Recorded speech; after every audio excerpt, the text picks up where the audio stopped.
I lived in Ambo for 4 years. When I arrived, there were 22 children in the school at that stage. I suppose you could say we had serviced the needs, the immediate needs of deaf children in Ambo town, but we had so many pieces of paper from the social affairs groups in the rural districts. They had heard about the school and they were sending us in these lists of deaf children that they knew that were in their area. Myself and Abiot, the principal, decided at the end of rainy season that we would go out and visit these rural districts and see for ourselves what the reality was and meet families and meet these children. So we headed off, and difficult terrain at the end of rainy season. The roads are just mud baths, and oftentimes we'd kind of get stuck and you'd have to dig the bus out of the mud hole. It was a wonderfully exciting journey to some of these towns, and those buses would be carrying people heading to markets with produce and so on. Anyway, we got to visit 5 rural districts: Sedure, Gudur, Gedo, Adasalam, Welham, Comey. You can see them there. We met, so many families and children. The sad part was the older deaf and people with maybe additional disabilities who turned up, and we realized that quite possibly their opportunity for education had passed, but the parents were desperate for somebody to do something, even, I think, just acknowledge their child, but hopeful that maybe there was something else that we could do for them. We arrived in Inchinay, and this was the first place we visited, and I found myself quite overwhelmed by the number of people that kind of turned up. And I was thinking, oh my God, I thought I'd arrived in the middle of nowhere and who was going to be there. But anyway, all these people turned up, young people and children who were deaf. And I was really doing a needs assessment. I was asking, if we had a boarding facility in Ambo, would you send your child? There was nobody didn't agree to that. Yes, of course they would. We also asked, have they been to school? No. Can they sign? No. And then one man kind of said, okay, this is great. What you're going to do in the future is wonderful, but what about today? What about our children today? And that kind of stuck me to the spot. So just in a moment of madness or inspiration, I'm not sure, I just leant over to Abiot and I signed to him. If the families could find a place for their child to live, if they had relations in Ambo who would accommodate their child, and we could find a sponsor for them, would they be willing to send their child to the school? So we thought maybe 4 or 5 people would go that road. So when we left with a list of, I think it was 16 children and families who were interested. And this was our first visit to a rural district. And that was the same in every place we went to. We came away with about 100 names of people who were interested in sending their child to the school. So what we did was we organized an opportunity for all of these families to come to Ambo.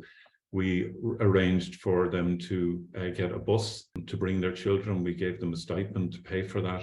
The Department of Social Affairs gathered them all together and brought them into the school. And when they arrived in the school, just one of the sentences that somebody said, we did not believe our ears when you spoke to us about the opportunity for our child, but now we believe our eyes, because they saw firsthand the difference the school was making to the children who were actually present. It literally blew their minds open. I think all of the stigma that they had experienced, people telling them your child is not capable of learning, your child has a mental disability, don't send them to school, keep them at home. All of that was suddenly, blown open. And the sense of expectation and hope among these parents was huge. So what I want to do is I want to take you on a little journey now. This happened the week before I left Ambo back in December 2020, I think it was. It was an extraordinary kind of coincidence that this woman arrived with a child asking for a place in the school. I had seen over the 4 years the difference the school was making on a daily basis to the children. I could see how they were just blossoming in the environment. This was a wonderful opportunity to accompany one family out into the rural district to their home and to see the reality of where they were coming from. So this is Workay. I thought she was the mother of the child, but actually she's her stepsister. Workay arrived at the school with Elsa and was begging for a place for her sister. Of course, we have what we call an open arms policy in school. if you're deaf, you're welcome. You don't have to beg and you don't have to worry. Your child is going to get a place. This is Worke explaining to Elsa. You'll see it yourself, to subtitles. Because Elsa has a deaf brother and a deaf sister, they've developed what we call informal sign language or family sign language. So she has a lovely way of communicating to Elsa that she's going to be coming to this school. They're going to go home, they're going to sleep, and then they're going to come here. And just the smile then on Elsa's face. So I'll play that now.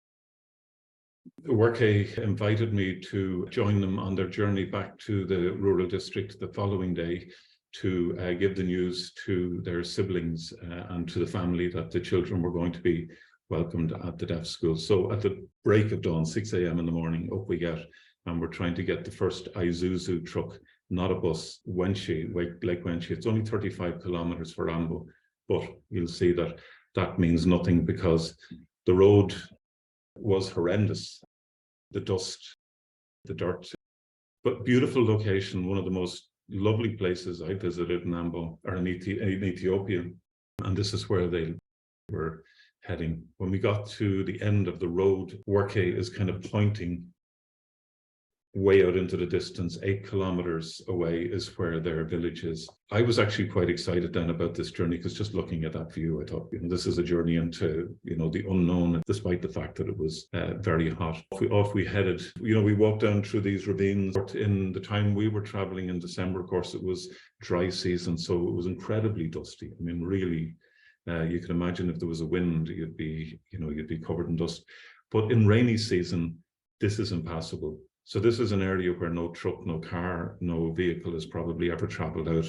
If you want to come into the town in such a season, you'd probably need a horse or a donkey. Going out, we met some of the neighbours again, just a lovely experience of meeting people from the rural districts heading into the market, selling their grains and buying and selling. We were passing through, as I say, this rural district, mostly farming.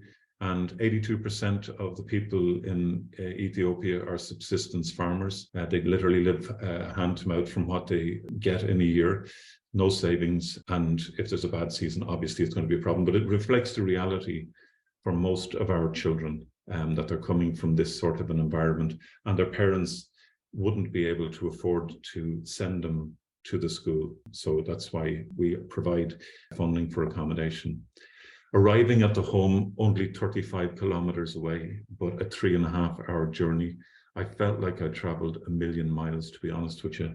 This was rural Ethiopia, 35 kilometers from Ambo. And whilst there were 3 children in this family, and they had a great sense of camaraderie among themselves, I could see from that journey how most of the children at our school were living kind of lonely, isolated lives. And if you're excluded then also maybe from your local community, that can be very difficult. This is Abiti, the little deaf boy, Elsa's brother. And Abiti is not even a name, it means baby. But if you're the youngest in the family, sometimes you continue to have that name. When he saw me coming, he ran and he hid for about 10 minutes. And then he became curious and he came out to see me. I gave him my phone eventually, and he even made a video, which I thought was incredible. If I was to give you one reason why you should go to Ethiopia and visit, I would say go for the coffee and the coffee ceremony. And again, riding out into this rural district and being invited into the home to sit down and have coffee prepared. It's roasted, it's ground, it's boiled, and it's poured out, and it's spectacular. And there's a lovely ceremony around it. It's just one of those hospitality things that you get. Again, on this day, having walked and made that journey, it was very, very welcome. This is a moment, what I call of joy and gratitude. And this is the moment where Abiot is telling the father, or has just told the father, Euphayesa, that his children are going to be welcomed into the school. And this is Elsa in the background there. So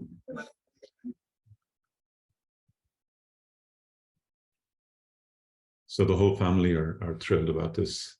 This was a family with 3 deaf children, so they developed their own way of communicating, as I say, informal sign language. So this is Euphaesa telling Abiti that he's going to go to Ambo, and he has just a lovely way of communicating, writing, and you're going to wrap up your bag and you're going to go, and that he loves him.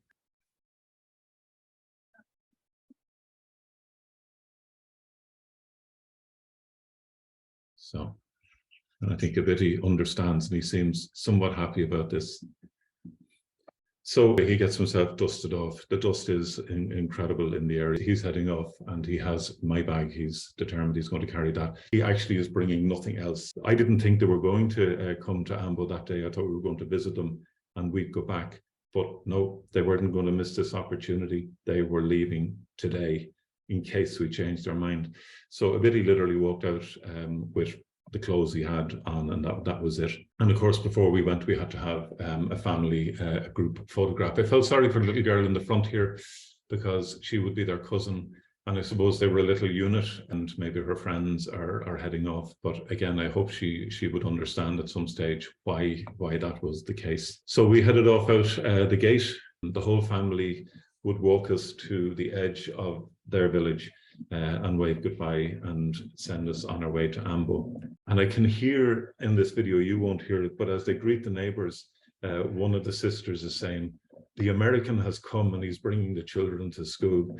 So being white and in Ethiopia and inviting children to school, I was an honorary American for that day. So when we got to the road again and the Isuzu truck turned up, the cost of traveling back to Ambo trebled when they saw myself Ferengi. But what about my child? So the little boy in the green, when we got there and the woman heard that we were going to Ambo and the 3 deaf children, she said, "But my child is deaf." So she was begging us nearly if we'd take him on that day. And I said, "Look, we can't, but we will come back." And we have reached out. We've tried to kind of find where that child is. I'm not sure that we've managed that, but we know he's there, and at some stage, hopefully, he can come. I went first class in the front, having paid a premium, but I ended up with 2 people sitting on my knees, so not exactly a comfortable journey. But everybody else was up in the back of this Isuzu truck with the dust and the dirt flying up all around them. We made it back. Anyway, this is Abiti the next day, heading into the school, looking a little apprehensive, but also I think happy and curious again about where he is. When he gets into the school, he's probably never seen so many deaf children. He knows his sisters. And this is Chaltu. She's our mammy. She came to the school late, but she's learned so well. She's phenomenal. She organizes everything, telling people it's time now, come on, go to class. Nobody disobeys. But Abiti isn't having any of it. He's off looking a little bit nervous about this woman trying to force him into school. Anyway, this is Abiti, his first glance inside a classroom. And as he does that, Bayesa greets him and I suppose teaches him his first formal signs. So you can see this is hello, and then it's thank God and peace be with you. And that's the formal greeting everybody would use each day. So he's getting his first sign language lesson from one of our students. So then it's his opportunity to get a copybook and a pencil and a pen and, feel like he's a proper student in the school, and even to practice, writing. And when a new student arrives, all the other kids are incredibly curious, and they all want to see and help and criticize and say, "Oh my God, he doesn't know. Look at the way he's writing." And then others of people are saying, "No, encourage him. This is great." And of course, Abiot then plenty of positive affirmation. Whatever little thing he does right, whatever mark he makes on the page to start with, everything is affirmed. And people would say that the school for the deaf is a very happy environment. People from government who come and visit always comment the smiles on the faces of the children and the lovely atmosphere that there is in the school.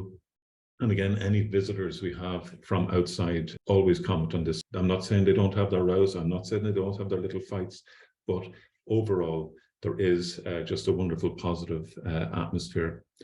So, and then the importance of a uniform. This is at said day, Abiti and Elsa, and they've got their uniform.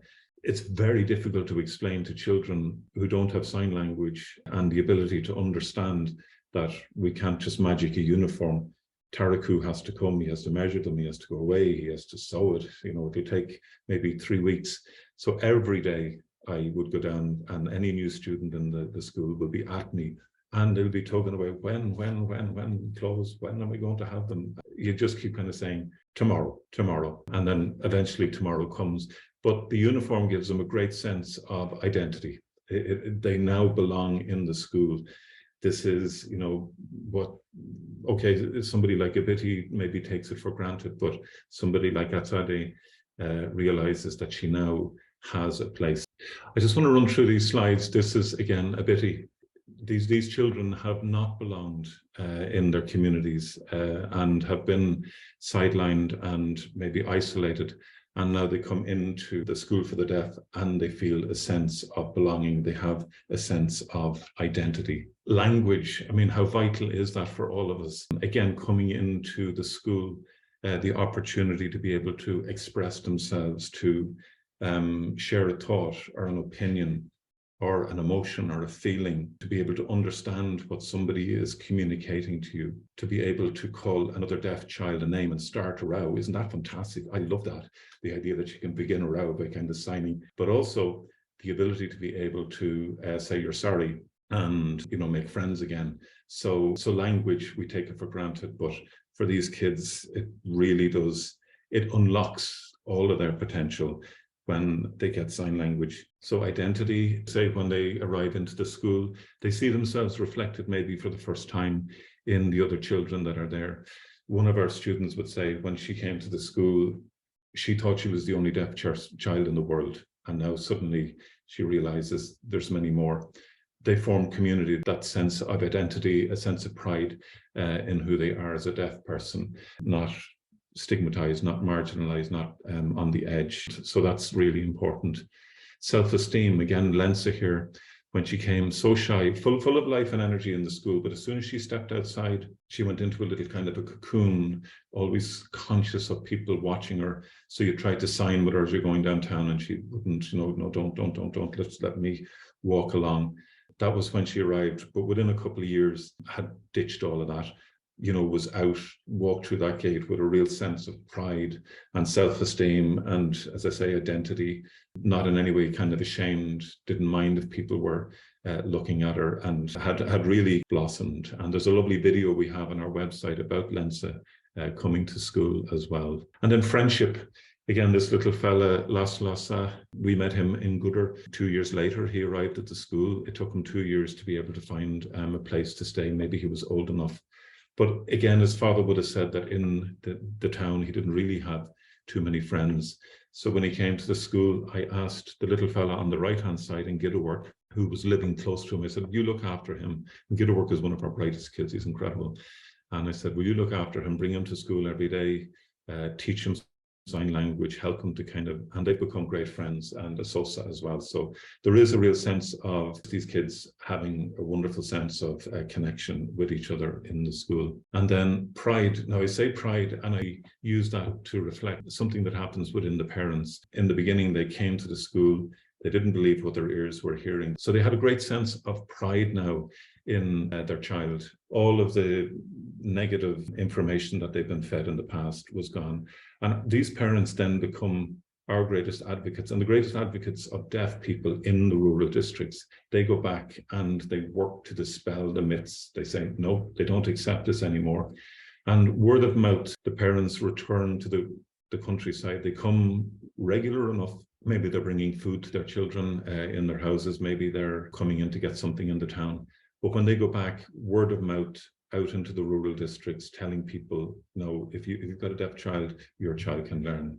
And the proof of it is in Ambo. So it's just wonderful to see the parents, as I say, have that sense now of pride in their child and what they're doing and how they're developing. So one final little story just to complete this. You'll see Abiti, when he arrived, as I said, he had only the clothes he left Wenche in. So we gave him some clothes that we had been constantly bringing out. And he got his Cool Camp. And for people in other countries, Cool Camp is our sports association, the Irish Sports Association Gaelic. And they have these camps for kids. And these tops, when we bring these over, the kids go mad for them, the colors, they just love them. So Abidi was finding it difficult to settle in Ambo, and he was wondering what was going on, coming from a rural district into a town. It was, I would say, slightly overwhelming for him. So he ran away. He decided he had enough of this and he was going back home. So he ran off, and there was panic and pandemonium about the place. Where is he? What's happened? So we were able to contact the police, and we were able to say one of our deaf children is gone. And they were saying, well, how will we know what he looks like? And we said, well, guess what? He's wearing an orange top and a grey thing and lovely. So we knew exactly what he was wearing. And he was spotted within about 5 minutes downtown. And of course, he was terrified when the police kind of came to him. He didn't know what was going on. Anyway, the policeman threw him up on his shoulders and brought him back to the school and delivered him in. Anyway, he didn't run away again. But I just love the idea that the cool camp top was what identified him and stopped him maybe, getting into any difficulty in the town. So I hope that gives you just a sense. There's so many things I could talk about, so much stuff about the education. Maybe that just gives you a sense of the impact, a sponsorship or a donation makes to, one kid or a family, the transforming effect it has on their lives, and all of those things: identity, esteem, friendship, language. There's so much to kind of unpack in all of that. I just hope that kind of gives you a good sense of what you're achieving with EDP. As I say, giving hands a voice.